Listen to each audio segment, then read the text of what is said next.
Today we're going to give you a quick start guide on how to use your DF54, the DF54, the Turin DF54 grinder. Let's go. Where to grind for different brews. 90 would be French press, 60 would be our pour over, and 20 all the way to 10 for espresso. Always turning the grinder on before using. So the grinder is now on. I'm just going to make my final adjustment. I'm going to adjust to 15, which seems to work well for our espresso machine. Always pre-weighing our coffee. So I'm going to grams of our White Knight espresso, taking the lid off, and always remembering that the grinder is on, and then loading the coffee in.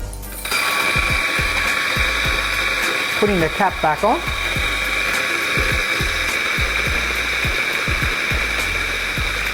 Once you hear the grind starting to finish, we're going to press on the bellows and pump out the last bits of coffee that's kind of trapped in this cavity here, which there should be none. The idea of these grinders is that they're zero retention or close to. And then turning the unit off. After the coffee is ground, we're going to just take the catchment cup. We're going to load our portafilter handle upside down, flip it over, and then we're going to give it a nice little shake. And the beauty about this see-through cup is that we can see how level our dose is. And then when we remove the cup, we can level that out, use a distributor, and tamp our coffee to brew. Inserting, drawing across, and brewing our coffee for ourselves and a friend.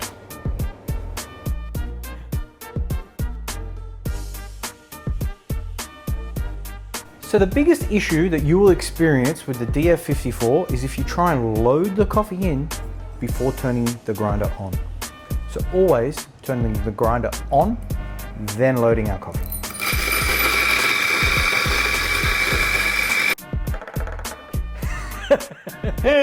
Another issue that people experience with the DF54 grinder is if they try and grind too much coffee into this dosing cup.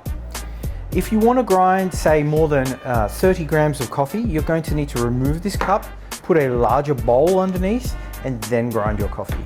If you use this cup, the coffee will back up into this chute and up into the burr chamber, hence clogging the grinder.